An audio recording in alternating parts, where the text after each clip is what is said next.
Hora 12, 13 minutos en todo el país, un momento de comenzar con nuestra mesa del mediodía y nuestros invitados. Hoy leía que seguramente la pobreza, que hoy está en el orden del 38%, para fin de año va a aumentar más y hay preocupación sobre todo por los chicos. Tenemos a Jorge Ceballos de Barrios de Pie, que él conoce mucho la intimidad de los barrios, sobre todo en el conurbano bonaerense. Jorge, bienvenido. Gracias. De economía tenemos que hablar muchísimo, esta renegociación que hay con el Fondo Monetario Internacional por parte del presidente electo Alberto Fernández y de otras cuestiones que tienen que ver con el aumento de los alimentos en el interanual de más del 90%. Está Eva Sacco, economista, con nosotros. Gracias, Eva. Hola, y por supuesto que uno de los sectores más postergados, como siempre hablamos, los jubilados, también forman parte de esta crisis. Y el doctor Cristian D'Alessandro nos trae algunas novedades de algún proyecto que le fue enviado al presidente electo Alberto Fernández, que tiene que ver con un banco de la seguridad social. Vamos a estar hablando de eso con él. Bienvenido, Cristian, también. Gracias. Quería empezar por Jorge, por el tema de lo que hablábamos, ¿no? Una pobreza del 38% que se puede extender a un porcentaje mayor para fin de año, Jorge, y me preocupan los chicos. Y un informe de UNICEF que yo leía hace algunos días, que habla de que en el año 2.500 chicos y chicas menores de 13 años son madres, producto de incluso la violencia interfamiliar y de lo que está pasando en los barrios. Vos que sos conocedor de las carencias que tienen los chicos, ¿cómo ves esta problemática? Y hace tiempo que lo venimos denunciando y se ha agravado indudablemente en estos 4 años de manera tremenda, ¿no? El 38% inclusive arroja un promedio del semestre, pero nosotros percibimos que la tendencia es al aumento en los últimos meses, así que quizás en la próxima medición tengamos cifras mayores. El problema central es la malnutrición, ¿no? El problema central es que los niños están comiendo mal, están comiendo pocas proteínas y muchos hidratos. Hay un problema severo en este terreno, ahí prácticamente llega el 50% de la malnutrición en la mayoría de las zonas del país que nosotros relevamos. Lo venimos haciendo hace muchos años. Más del 50% de los niños menores de 17 años son pobres. Son pobres y además tienen problemas de malnutrición. Nosotros a veces hablamos con una mamá, porque hacemos talla y peso, y le preguntamos también el tema de qué está comiendo en el caso de un bebé, que lo vemos que tiene sobrepeso, si está comiendo la papilla que le recomendó el pediatra a partir de determinados meses, y dice, no, bueno, come el guiso que nosotros comemos, ¿no? Entonces, hay un problema severo que estamos hipotecando el futuro. El problema de esto, más allá de la sensibilidad que tenemos todos por un niño, el otro tema es como pensando el país, las generaciones venideras van a estar afectadas por esta situación que es efectivamente grave.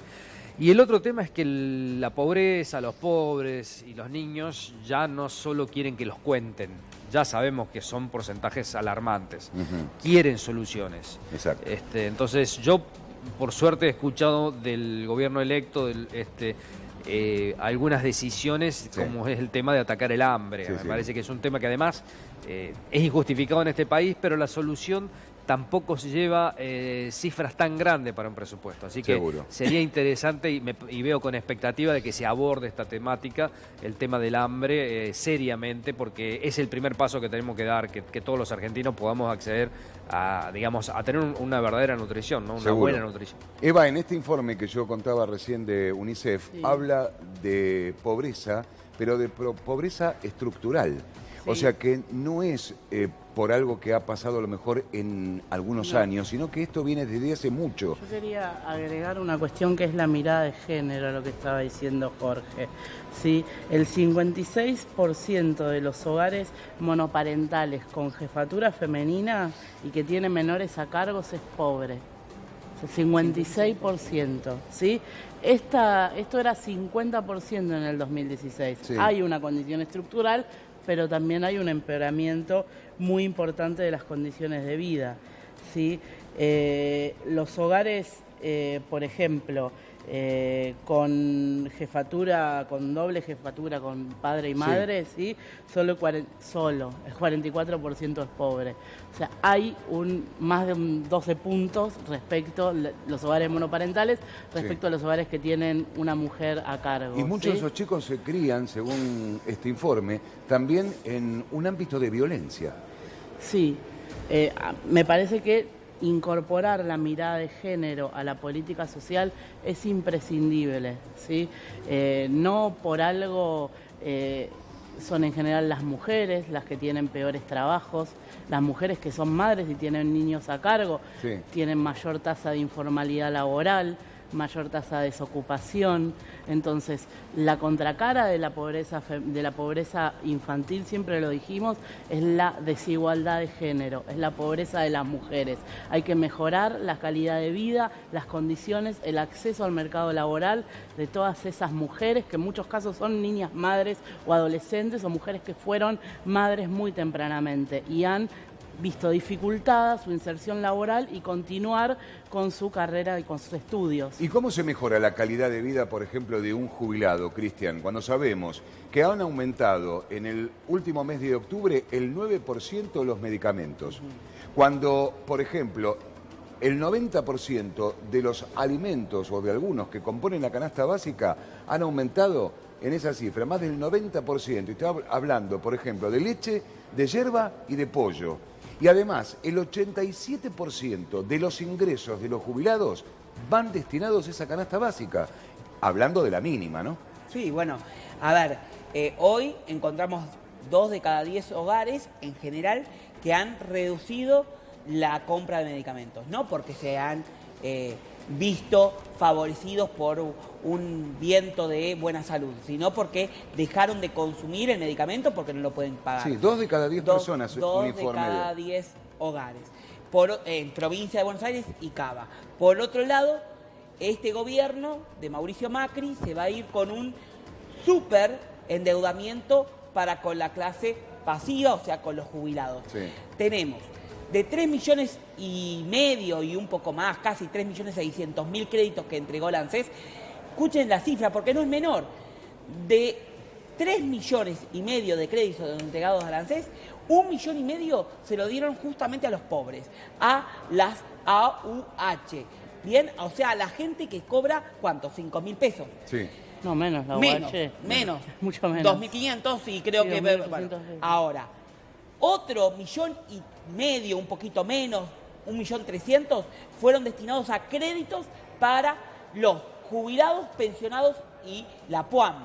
Entonces, 1,5 millones de créditos prácticamente están tomados por otros vulnerables que son los jubilados que hoy están en el 80% de la pobreza, ¿no? Yo me voy a meter en un instante con vos con este proyecto que le presentaste al presidente electo, Alberto Fernández, que lo tengo aquí sobre la mesa, que me lo has traído y lo quiero conservar para poder leerlo bien. Sí. Y que tiene que ver con la creación de ese Banco de Seguridad Social. Y le pregunto a Eva, si hay tantos programas como AUH, programa de alimentación para la niñez y el adolescente, si hay programas para la educación integral sexual, ¿cómo puede ser que cada vez haya más pobres, habiendo tantos planes como para, de alguna manera, cubrir a los más pequeños, ¿no? Primero te puedo decir 2 cuestiones, ¿sí?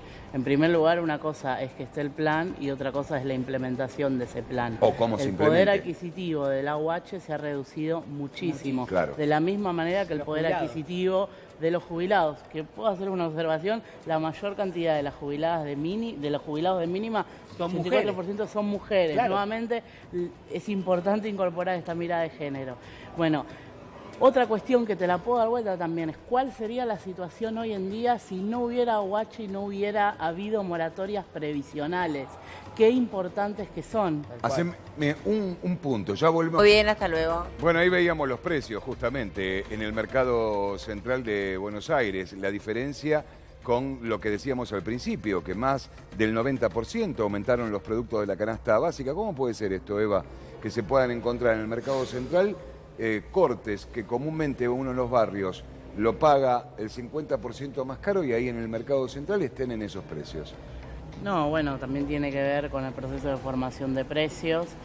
No es lo mismo lo que paga de alquiler y el volumen de venta que tienen en el mercado central que tienen probablemente en Caballito.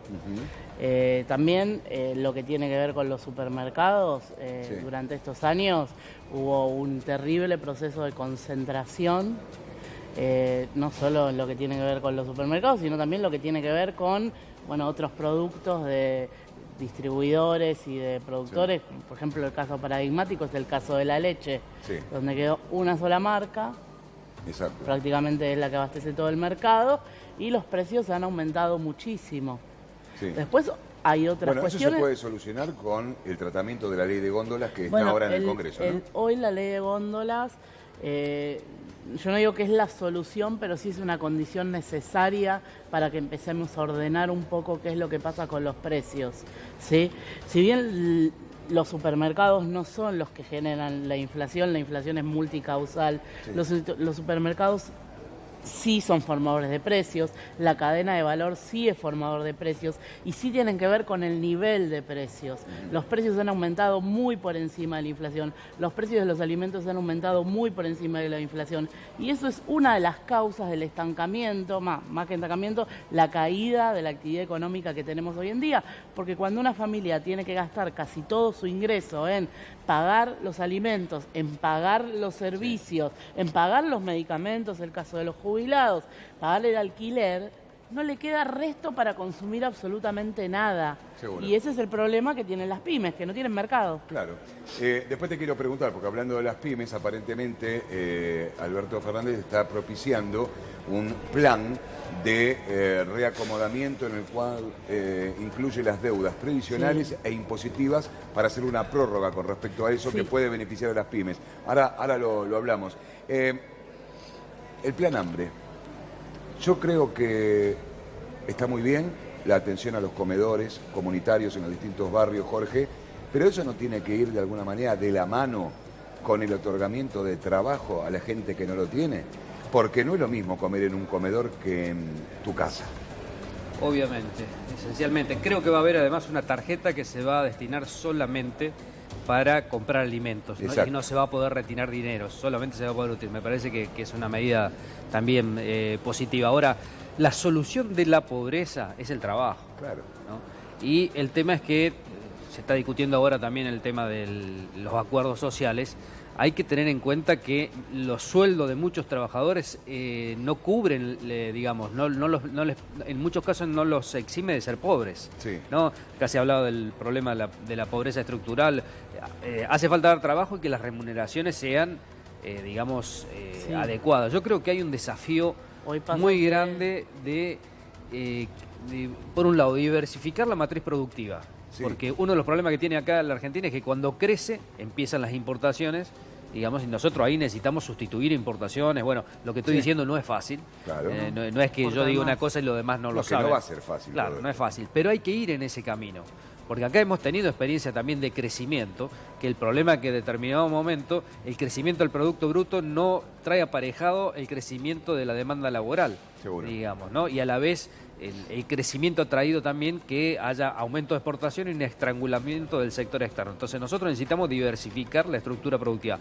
Hay que empezar a pensar en políticas de Estado también que impliquen esto que habla el presidente electo de hacer un país federal. Sí. Un país federal no es solo juntarse con los gobernadores, es también generar un desarrollo local que implique que la persona no se tenga que desarraigar. Hay que desarrollar las economías regionales para que las personas puedan, digamos, a construir su futuro en el lugar que nacieron, donde seguramente van a ser mucho más felices, porque, digamos, todos somos más felices donde, o la mayoría donde hemos crecido, nacido, donde tenemos nuestros vínculos.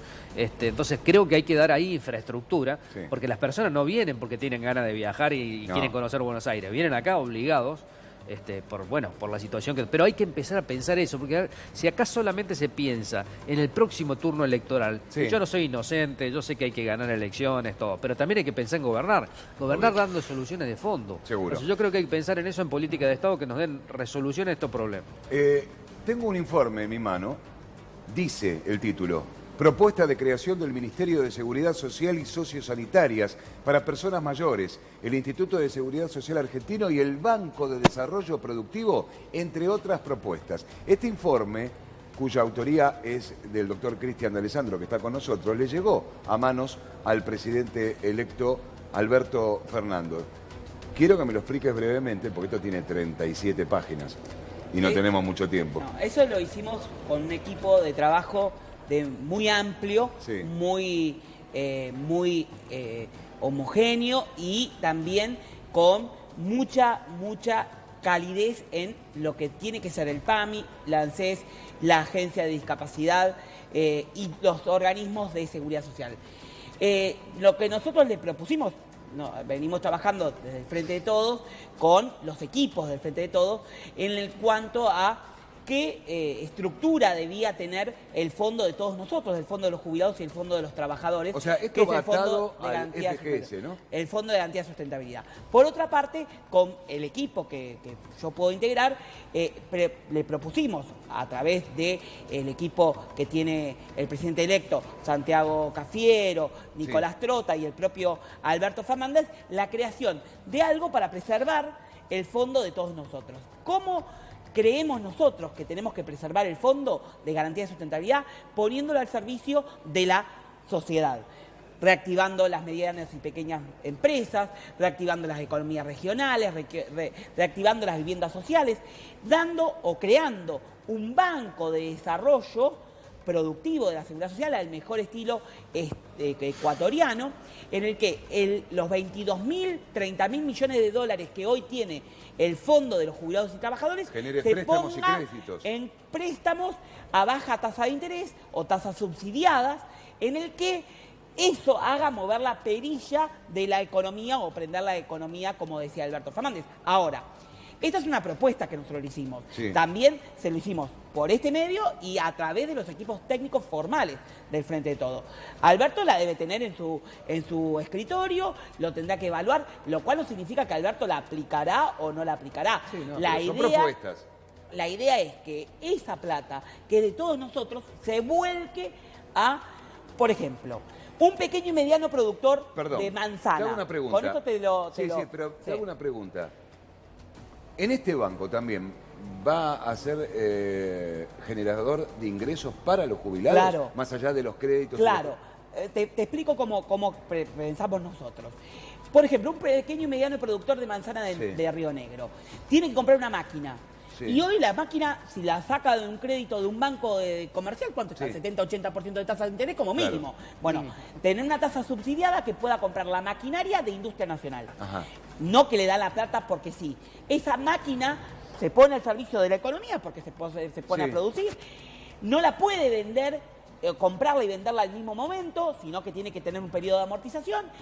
Y los ingresos que entre a través de ese banco, las utilidades que pueda tener ese banco, o sea, las ganancias que ese banco pueda tener, no solo logran preservar las presentes y futuras jubilaciones, sino que además esas ganancias se distribuyen a los jubilados y, por ejemplo, ¿se acuerdan cuando Sergio Massa proponía, y nosotros también proponíamos con el equipo que estábamos con Sergio Massa en ese momento, el ADER 14, que era una especie de bono complementario para los jubilados? Bueno, esas utilidades que tenga el banco se ponga en función de un bono para fin de año para los jubilados. Y, por ejemplo, también nosotros pretendemos que si los trabajadores de ANSES, que están todo el día cara con la realidad, también tengan un ingreso extra, por ejemplo, con las ganancias. Estos son los pedidos que nosotros hacemos y creemos que se puede llevar adelante.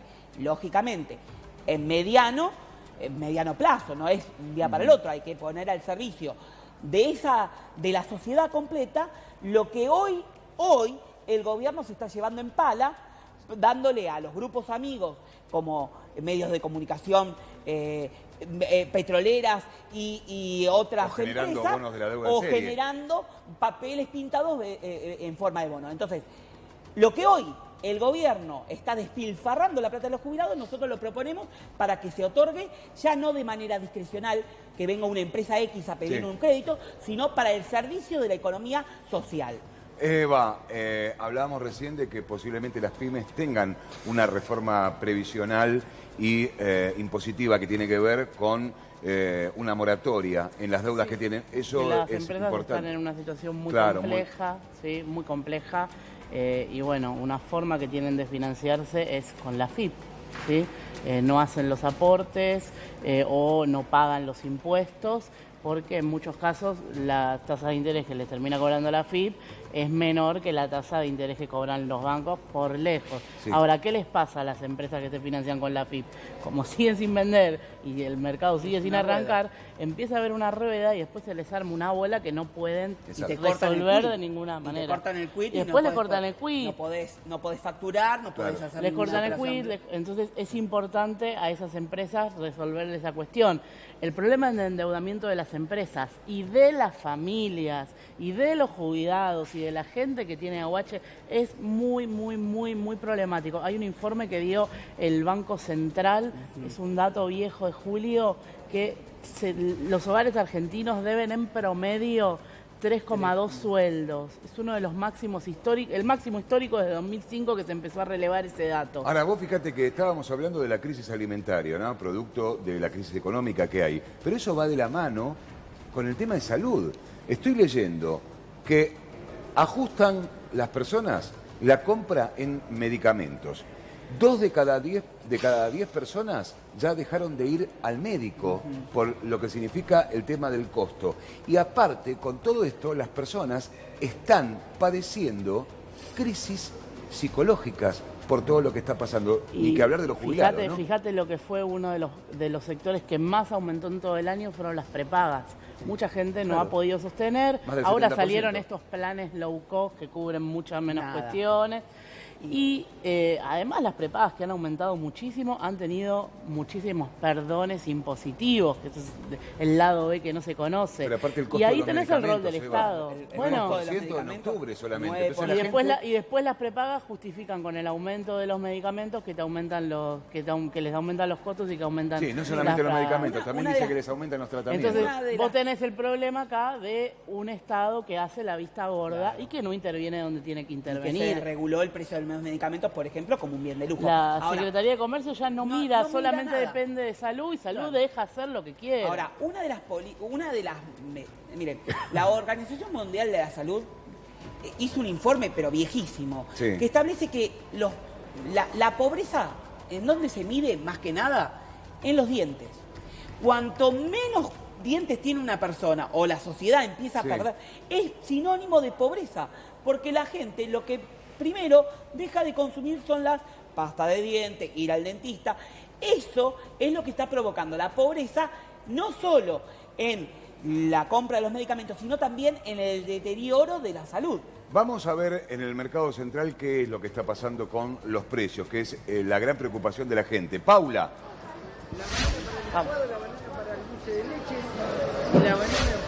Sí, Carlitos, ¿cómo andás? ¿Cómo Buen día. andamos? Mira, encontré Bueno. una oferta, vení, acercate. Encontré una oferta de bananas, 2 kilos, 2 kilos de oferta de banana Sí. a 150 pesos. Esto es histórico. ¿Cuánto Sí. está la banana ahora? Está aproximadamente 120 o 140 pesos en Sí, cualquier otra exacto. verdulería. Acá te llevas 2 kilos por 150 pesos. Muy bien. Mirá lo que encontré. Me costó, pero lo encontré, Claro. Carlitos. Muy bien, lo que pasa es que la banana había aumentado en los últimos tiempos por el Está hecho casi de que 100 venía a pesos Ecuador el vía kilo. Chile y con todos los problemas que había en Chile, la banana durante 2 o 3 semanas había aumentado prácticamente de 60 pesos, que 100. estaba el kilo, a 160, 180. Después volvió a bajar. O sea, una locura también. Uno no sabe si también había una especulación ahí en el medio. La brasilera está 80. Claro, la brasilera, por ejemplo, está 80. Bueno, ¿qué más, Paula, tenemos ahí, aparte de la banana? Bueno, y tenemos manzanas también, 2 kilos por 100 pesos. Te digo que está empezando esta cuestión de los 2 kilos, y mira, kilos de naranja también a 50 pesos. Antes, ¿te acordás que encontrabas medio kilo de Sí. 1 kilo y ya los 2 kilos, por tanto, no existían? Volvió eso, así que de a poquito va volviendo los 2 kilos. Fíjate el morrón, 2 kilos 60 pesos. Mirá. ¿Viste cómo todo va cambiando? Muy Y acá bien. ¿qué encontré también? ¿Qué Oferta, encontraste? la frutilla Del por postre. 60 pesos el kilo. Así que muy bien acá en el Mercado Central, ¿eh? Bueno, muy, pero muy bien, chicos. Perfecto, te tenés que mudar, Paula.